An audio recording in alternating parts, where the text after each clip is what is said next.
सभी माताएं बहनें कान खोलकर सुन लें, अगर इस बार राखी बांधने के लिए भाई के घर जाती है तो भूल कर भी ये 3 चीज घर लेकर मत आना, नहीं तो बर्बाद हो जाओगी। आप उसे चीज को घर में लेके नहीं आए हैं, बल्कि अपनी बर्बादी को अपने भाई के घर से लेके आए हैं। इसलिए आज ही हो जाएं, सावधान। बाद में मत कहना कि किसी ने बताया नहीं। पूज्य गुरु जी ने अभी अभी शिव महापुराण की कथा बताया है कि जो भी बहन अपने भाई के घर से इन 3 चीजों में से अगर एक चीज को भी गलती से ले आती है तो उसके घर में कंगाली आना निश्चित है। घर पूरा कंगाल हो जाता है, घर में धान का नाश हो जाता है, और तो और किसी बड़ी परेशानी का सामना करना पड़ सकता है। इसलिए माताओं और बहनों, आज की ये वीडियो बिल्कुल साधारण नहीं है। इस वीडियो को बिल्कुल हल्के में लेने की भूल मत कीजिएगा, बल्कि आपके लिए एक ऐसी जरूरी बात लेकर आई है जिसे जानना हर बहन के लिए बेहद आवश्यक है। रक्षाबंधन का पावन पर्व सामने है और इस दिन बहनें अपने भाई की कलाई पर प्रेम और रक्षा का पवित्र धागा बांधने के लिए मायके जाती हैं। लेकिन क्या आप जानती हैं कि साल के 365 दिनों में एक ऐसा विशेष दिन आता है जब बहन को मायके जाने के लिए किसी निमंत्रण की जरूरत नहीं होती, बल्कि वो अपने मायके जा सकती है। लेकिन सावधान, मायके से लौटते समय अगर कुछ खास चीजें गलती से भी अपने साथ ले आई या किसी के कहने पर ले गई तो मान्यता के अनुसार इसका असर आपके सुख, सौभाग्य और घर की समृद्धि पर पड़ सकता है। आखिर वे कौन सी चीजें हैं जिन्हें रक्षाबंधन के दिन मायके से लेना बिल्कुल नहीं चाहिए, और कौन सी चीजें ऐसी हैं जिन्हें मायके से पाकर बहन का सौभाग्य और भी बढ़ सकता है? आज की इस वीडियो को अंत तक जरूर देखिए, क्योंकि आज की वीडियो में हम आपको कुछ विशेष गलतियों के बारे में बताने वाले हैं जिन्हें भूल कर भी किसी भी बहन को अपने भाई के घर पर नहीं करना है। और तो और खासकर मेरा आप सभी माताएं बहनों से निवेदन है कि रक्षाबंधन के इस पवित्र दिन पर भूल से भी मायके से ये 3 चीजें ससुराल लेकर ना आए। मान्यता है कि ऐसा करने से पति की मृत्यु हो सकती है, घर की सुख शांति भंग हो सकती है, आर्थिक परेशानियां बढ़ सकती हैं और दाम्पत्य जीवन में कठिनाइयां आ सकती हैं। इसलिए इस बार का रक्षाबंधन आने से पहले जान लीजिए कि आखिर वे 3 चीजें कौन सी हैं जिन्हें भूल कर भी मायके से ससुराल नहीं लाना चाहिए। खास बात यह है कि इस वर्ष का रक्षाबंधन कई शुभ योगों में पड़ रहा है। पूरे के पूरे 144 वर्षों के बाद ऐसा दुर्लभ सही हो आया है कि सावन के महीने में ही रक्षाबंधन का पर्व आया है, क्योंकि उसी दिन सावन के महीने का अंतिम समापन है। इसलिए इस दिन इन बातों का ध्यान रखना और भी महत्वपूर्ण माना जाता है। प्रिय भक्तों, रक्षाबंधन भाई बहन के प्रेम और विश्वास का सबसे बड़ा पर्व है। इस दिन बहन अपने भाई की कलाई पर रक्षा सूत्र बांधती है और भाई जीवन भर उसकी रक्षा का वचन देता है। लेकिन क्या आप जानते हैं कि इसी शुभ दिन से जुड़ी कुछ ऐसी प्राचीन मान्यताएं भी हैं जिनके बारे में बहुत कम लोग जानते हैं। कहा जाता है कि यदि एक विवाहित बेटी रक्षाबंधन के दिन मायके से ये 3 चीजें अपने साथ ससुराल ले आती हैं तो इसका अशुभ प्रभाव पूरे परिवार पर पड़ सकता है। आखिर 3 चीजें कौन सी हैं, इनके पीछे क्या धार्मिक कारण बताए गए हैं, और रक्षाबंधन 2026 पर किन बातों का विशेष ध्यान रखना चाहिए ताकि घर में सुख, समृद्धि और मां लक्ष्मी की कृपा बनी रहे। लेकिन उससे पहले जानते हैं साल 2026 के रक्षाबंधन के बारे में। दोस्तों, रक्षाबंधन का यह पावन त्योहार हर साल सावन की पूर्णिमा को मनाया जाता है, लेकिन इस बार 2026 में बड़ी उलझन बनी हुई है। कोई कह रहा है कि राखी 26 अगस्त को बांधी जाएगी, तो कोई कह रहा है 27 अगस्त को, तो कई लोग कह रहे हैं 28 अगस्त को। अब ऐसे में भाई बहन के मन में सवाल उठ रहे हैं कि सही तारीख क्या है, शुभ मुहूर्त क्या है और भद्रा कब से कब तक है। तो दोस्तों, जरा भी कंफ्यूज मत होइए, क्योंकि आज की इस वीडियो में हम आपको बताएंगे रक्षाबंधन की सही तारीख, शुभ समय और भद्राक काल की पूरी जानकारी। साथ ही जानेंगे कुछ ऐसे खास उपाय जो हर बहन को रक्षाबंधन पर जरूर करने चाहिए। तो चलिए बिना देरी किए शुरू करते हैं आज की खास वीडियो। दोस्तों, रक्षाबंधन हर साल सावन माह की पूर्णिमा तिथि को मनाया जाता है, लेकिन शास्त्रों में यह साफ कहा गया है कि भद्रा काल में राखी नहीं बांधनी चाहिए। अगर कोई बहन भद्रा के दौरान राखी बांधती है तो यह अशुभ माना जाता है और ऐसा करना नुकसानदेह भी हो सकता है। शास्त्रों में साफ लिखा है कि भद्रा का त्याग करके ही रक्षाबंधन मनाना चाहिए। अब बात आती है कि रक्षाबंधन किस दिन मनाया जाए, 27 अगस्त को या 28 अगस्त को। इस बार कई लोग कह रहे हैं कि 27 अगस्त को ही राखी बांधनी चाहिए, लेकिन वही कुछ ज्योतिचार्य और विद्वान मानते हैं कि भद्रा के कारण 28 अगस्त को राखी बांधनी चाहिए। तो अब आप सोच रहे होंगे सही क्या है और गलत क्या है। तो दोस्तों आप बिल्कुल मत घबराइए, क्योंकि आज की इस प्राचीन जानकारी के ज्ञानवर्धक वीडियो में हम आपको एकदम सटीक जानकारी देने जा रहे हैं। इसलिए वीडियो के अंत तक आपको बने रहना है, क्योंकि बार बार आपको ये जानकारी कोई नहीं बताया। साथ में बताएंगे कि भद्राक काल का समय क्या रहेगा और राखी बांधने का शुभ मुहूर्त कब तक है, क्योंकि रक्षाबंधन एक पावन और भावनात्मक पर्व है और अगर आप इसे सही मुहूर्त में मनाते हैं तो भाई बहन दोनों के जीवन में सुख, शांति और समृद्धि आती है।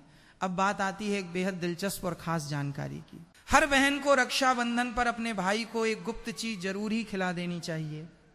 जी हाँ दोस्तों, ऐसा करने से भाई के घर परिवार में कभी कोई तकलीफ नहीं आती, लक्ष्मी माँ की कृपा बनी रहती है और भाई की तरक्की दिन दुगनी रात चौगनी होती है। ऐसी बहन को भी माता लक्ष्मी का आशीर्वाद मिलता है, क्योंकि ये रक्षाबंधन जिस प्रकार से भाई की उन्नति के लिए शुभ योग के निर्माण में आया, उसी प्रकार उसी का दोगुना बहनों की उन्नति के लिए शुभ माना जा रहा है। भक्तों, इस बार का रक्षाबंधन इसलिए भी खास है क्योंकि इस दिन कुछ ऐसे विशेष कार्य हैं जो हर माता बहन को जरूर करने चाहिए। ऐसे काम जो आपके जीवन में बरकत लाते हैं, भाई की उम्र लंबी करते हैं और धन की वर्षा होती है। दोस्तों, रक्षाबंधन का त्योहार भाई बहन के अटूट प्यार का प्रतीक है। इस दिन बहन अपने भाई की कलाई पर प्यार और रक्षा का धागा यानी रक्षा सूत्र बांधती है और भगवान से भाई की लंबी उम्र और अच्छे स्वास्थ्य की प्रार्थना करती है और भाई भी अपनी प्यारी बहन को हमेशा हर मुसीबत से बचाने का वादा करता है। लेकिन दोस्तों, इस पवित्र रिश्ते के त्योहार को मनाते वक्त एक चीज का खास ध्यान रखना बहुत जरूरी है और वो है भद्राकाल। शास्त्रों में साफ लिखा है कि भूल कर भी भद्राकाल में राखी नहीं बांधनी चाहिए। अब आप सोच रहे होंगे ऐसा क्यों? तो इसके पीछे एक पौराणिक कथा है। कहा जाता है कि लंकापति रावण ने भी अपनी बहन शूर्पणखा से भद्राक काल में ही राखी बंधवाई थी और फिर क्या हुआ? 1 साल के भीतर ही रावण का पूरा साम्राज्य नष्ट हो गया। इतना ही नहीं, भद्रा जो कि शनिदेव की बहन है, उसे ब्रह्मा जी का श्राप मिला है कि उसके समय में अगर कोई शुभ या मांगलिक कार्य होगा तो उसका परिणाम शुभ नहीं होगा बल्कि उल्टा असर डालेगा। इसलिए दोस्तों, ये गलती आपसे ना हो जाए, राखी सिर्फ शुभ समय में ही बांधें। अब बात करते हैं असली मुद्दे की। साल 2026 में रक्षाबंधन कब मनाया जाएगा? दोस्तों चलिए अब जानते हैं साल 2026 में रक्षाबंधन का त्योहार कब मनाया जाएगा। दोस्तों, रक्षाबंधन का त्योहार सावन पूर्णिमा में मनाया जाता है। पूर्णिमा तिथि की शुरुआत 27 अगस्त की सुबह 6:56 पर हो रही है और पूर्णिमा तिथि की समाप्ति 28 अगस्त की सुबह 9:45 पर हो रही है। अब आप सोचेंगे 2 तारीखें आ रही हैं तो किस दिन मनाएं? तो यहाँ कंफ्यूजन बिल्कुल नहीं है, क्योंकि उदय तिथि यानी सूर्योदय वाली तिथि के हिसाब से रक्षाबंधन 28 अगस्त शुक्रवार को ही मनाया जाएगा। अब बड़ा सवाल, इस बार भद्रा का साया रहेगा या नहीं? तो भाइयों बहनों, खुशखबरी ये है कि इस बार रक्षाबंधन पर भद्रा का साया नहीं है। जी हाँ, पिछले 2-3 साल से भद्रा के चलते त्योहार का मजा थोड़ा फीका हो जाता था, लेकिन 2026 में ऐसा कुछ नहीं होगा। भद्रा तो जरूर लगेगी पर उसका समय 27 अगस्त को ही खत्म हो जाएगा, यानी रक्षाबंधन के दिन आप पूरे दिन राखी बांध सकते हैं। चलिए भक्तों, अब हम जान लेते हैं कि राखी बांधने का शुभ मुहूर्त कब से कब तक रहेगा। तो देखिए भक्तों, 28 अगस्त को राखी बांधने का सही समय सुबह 5:04 से लेकर सुबह 9:45 तक है। 28 अगस्त 2026 यानी शुक्रवार के दिन राहु काल सुबह 10:45 से शुरू होकर दोपहर 12:20 तक रहेगा। इस 1 घंटे 35 मिनट के दौरान राहु काल का साया रहेगा। इस दौरान राखी बांधने की सख्त मनाही है। पंचांग के अनुसार रक्षाबंधन पर सर्वार्थ सिद्धि योग, श्रवण और धनिष्ठा नक्षत्र का संयोग रहेगा। इस दौरान राखी पर पूरे दिन सौभाग्य योग बना रहेगा। इसलिए आपसे फिर एक बार कहेंगे, भूल कर भी भद्रा काल और राहु काल में राखी ना बांधें। तो भक्तों बने रहिए हमारे साथ, क्योंकि आगे हम आपको बताएंगे वो 3 खास काम जो अगर आप रक्षाबंधन के दिन कर लेते हैं तो सिर्फ भाई नहीं, पूरी फैमिली को मिलेगी माँ लक्ष्मी की कृपा। चलिए भक्तों, अब हम आपको बता देते हैं कि रक्षाबंधन की शुरुआत कैसे करें। भाई को राखी किस नियम से बांधें, पूजा विधि और कुछ जरूरी नियमों के बारे में रक्षाबंधन के दिन बहनें नहाकर साफ सुथरे और नए वस्त्र पहनकर अपने भाई की कलाई में राखी बांधती हैं। लेकिन दोस्तों, काले रंग के कपड़े पहनने से बचना चाहिए, क्योंकि ये शुभ नहीं माना जाता। फिर तैयार की जाती है पूजा की थाली, जिसमें रखें रोली, चंदन, अक्षत, चावल, राखी, मिठाई और एक शुद्ध घी का दीपक। दीपक आप चाहें तो आटे का बना लें या मिट्टी पीतल का, जिससे आप अपने भाई की आरती करेंगे।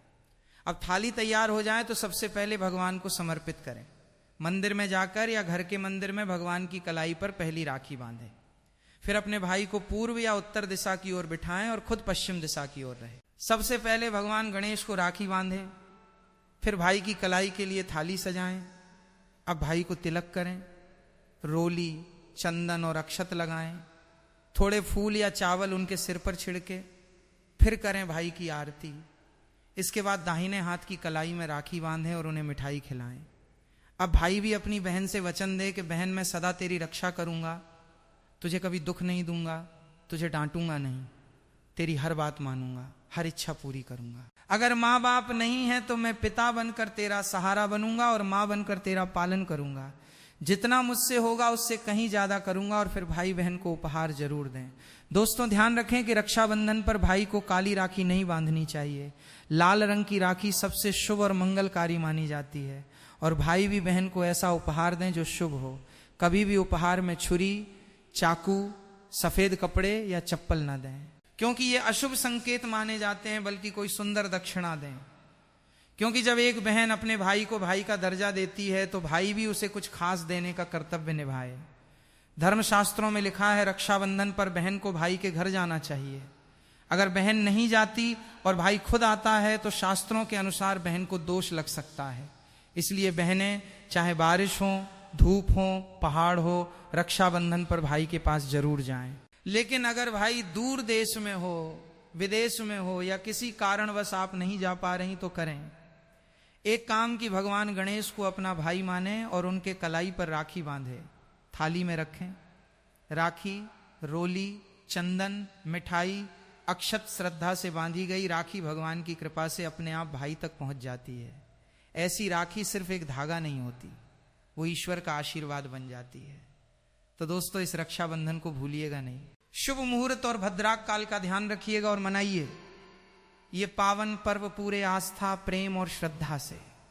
दोस्तों रक्षाबंधन के दिन क्या खाना चाहिए और क्या नहीं, ये जानना उतना ही जरूरी है जितना कि राखी बांधना।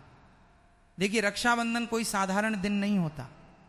इस दिन देवताएं भगवान स्वयं धरती पर आते हैं। कहा जाता है कि ईश्वर भी इस दिन अपने भक्तों से राखी बंधवाने आते हैं और भाई की कलाई में उस दिन साक्षात भगवान का वास होता है। इसलिए इस दिन घर में पवित्र, सात्विक और शुद्ध भोजन ही बनाना चाहिए। मतलब प्याज, लहसुन, मांस, शराब, सिगरेट, गुटखा, इन सब का त्याग कर देना चाहिए। अगर ऐसा कुछ खा लिया तो रक्षाबंधन का व्रत भी टूट सकता है और उस दिन की पवित्रता खंडित हो जाती है। तो अब सवाल आता है क्या बनाएं। आप बना सकते हैं खीर, पूरी, हलवा, मीठी सेवियां। खीर में चाहे तो थोड़ा रंग भी डाल सकते हैं ताकि बच्चों को भी पसंद आए। कुछ मीठा जरूर होना चाहिए क्योंकि भगवान को भी मीठा पसंद है और इस दिन भाई के रूप में भगवान ही तो आते हैं। अगर और कुछ ना बने तो कम से कम सेवियां तो जरूर बनाइए। भगवान को भोग लगाने के बाद ही राखी बांधे, यही सबसे अच्छा और शुभ तरीका माना जाता है। अब बात करें सब्जी की तो रस वाले आलू, गोभी की सब्जी, केले की सब्जी, मटर या पनीर का पुलाव और खीरे का रायता, ये सब बना सकते हैं। ध्यान रखिए इस दिन कच्चा खाना नहीं बनाना चाहिए। कढ़ाई चढ़ाकर पक्का भोजन ही बनाएं जिसे त्योहारों का भोजन कहा जाता है, क्योंकि ऐसा खाना माना जाता है कि ईश्वर खुद उसे ग्रहण करते हैं। अब जब भगवान को भोग लग जाए, राखी का मुहूर्त आ जाए, भाई की कलाई पर राखी बांध दी जाए, तभी बहन को अपना व्रत तोड़ना चाहिए। और हाँ, बहन को भाई को अपने हाथ से कुछ खिलाना भी चाहिए। भाई को भी चाहिए कि वो बहन को कुछ प्यार से खिलाए। इससे आपसी प्रेम बढ़ता है और भगवान भी खूब खुश होकर अपनी कृपा बरसाते हैं। भक्तों अब बात कर लेते हैं कि मायके से भूल से भी कौन सी वस्तुएं हमें नहीं लानी चाहिए। भक्तों शास्त्रों में कुछ ऐसी चीजों का वर्णन है जो पत्नी को अपने मायके से ससुराल कभी नहीं लानी चाहिए, वरना ये पति की बर्बादी का कारण बन सकती है। हो सकता है पति कंगाल हो जाए। बेटियों के लिए हर माँ बाप का सपना होता है कि उन्हें एक अच्छा ससुराल और प्यार करने वाला पति मिले। ससुराल में उनकी बेटी का मान सम्मान किया जाए और ससुराल में खुशियां ही खुशियां। लेकिन कई बार माँ बाप रक्षाबंधन पर कुछ ऐसी गलतियां कर बैठते हैं जिसकी वजह से बेटी को और उसके पति को जीवन भर दुख सहना पड़ता है। बेटी को दी गई रक्षाबंधन के दौरान कुछ चीजों के कारण उसके जीवन में खुशियों के बजाय दुख, दरिद्रता आने लगती है। आइए जानते हैं कि बेटी को कौन सी चीजें गलती से भी रक्षाबंधन पर नहीं देनी चाहिए। बेटी को रक्षाबंधन पर उसके ससुराल जाते वक्त कभी भी मिर्च ना दें। इससे उसके शादीशुदा जीवन में कड़वाहट फैल सकती है। ऐसा माना जाता है कि बेटियों को मिर्च देने से उसके और उसके पति के रिश्तों में तकरार होती है। बेटी को फल या सूखे मेवे दे सकते हैं, यह शुभ माना जाता है। लोग बेटी को गृहस्थी के लिए चूल्हा देते हैं, ऐसा कभी ना करें। चूल्हा देने से माना जाता है कि वे अपने परिवार में अपना चूल्हा अलग कर लेंगे। चूल्हे की बजाय आप अन्य घर गृहस्थी से जुड़ी दूसरी चीजें दे सकते हैं। बेटी को भूलकर भी तेज धारदार वाली चीजें न दें। इसका मतलब होता है कि आप उसके रिश्तों में घुलने मिलने से रोक रहे हैं। आप अपनी बेटी को मीठी चीजें दे सकते हैं। इसके अलावा बेटी को रक्षाबंधन पर भूलकर भी आचार न दें, इससे उसके रिश्ते में खटास आ जाती है, जबकि आप खाने पीने की बाकी चीजें दे सकते हैं। दोस्तों, वेद पुराणों में, शास्त्र में साफ साफ लिखा हुआ है कि रक्षाबंधन पर किसी भी माता पिता को अपनी पुत्री को उसके ससुराल जाते वक्त कोई भी काली वस्तु, काले कपड़े या कोई भी काला सामान नहीं देना चाहिए। इससे उसके जीवन में नकारात्मक शक्तियों का वास हो जाता है। दोस्तों, अक्सर देखा गया है कि रक्षाबंधन पर कई लड़कियां अपने घर जाती हैं और अपने घर से अपने ससुराल नया ताला चाबी लाती हैं। शास्त्रों में इस चीज की सख्त मनाही है। किसी भी लड़की को अपने घर यानी कि मायके से ससुराल कोई भी ताला चाबी नहीं लाना चाहिए। ऐसा वर्णित है कि ऐसा करने से उस लड़की के पति के भाग्य में परेशानी, दिक्कत और समस्याएं आना शुरू हो जाती हैं। इसलिए भूलकर भी रक्षाबंधन पर आप अपने घर से ताला चाबी अपने ससुराल न ले जाएं। अब एक जरूरी बात, बहन को रक्षाबंधन पर व्रत जरूर रखना चाहिए। अगर बहन व्रत नहीं रखती, सिर्फ औपचारिक राखी बांध देती है, तो भाई की उम्र पर असर पड़ता है और पर्व का पुण्य भी नहीं मिलता। ईश्वर नाराज हो जाते हैं। और अब सुनिए एक ऐसा चमत्कारी उपाय जिसे अगर कोई बहन रक्षाबंधन के दिन करती है तो दुनिया की कोई ताकत उसे धनवान होने से रोक नहीं सकती। इस उपाय से भाई को ऊंचा पद मिल सकता है, सरकारी नौकरी लग सकती है, व्यापार चल निकलता है, भाई को कभी किसी की नजर नहीं लगती, कभी कोई दुर्घटना नहीं होती और सबसे बढ़कर भाई बहन का प्यार अमर हो जाता है। ये उपाय क्या है, ये हम अगले भाग में आपको जरूर बताएंगे। दोस्तों, आइए जानते हैं रक्षाबंधन के दिन का एक बेहद खास और चमत्कारी उपाय, जो अगर बहन पूरे विश्वास से करें तो भाई की किस्मत बदल सकती है। सबसे पहले जब आप भाई को राखी बांध लें तो अपने हाथ में कुछ रुपए लेकर मुट्ठी बांध लें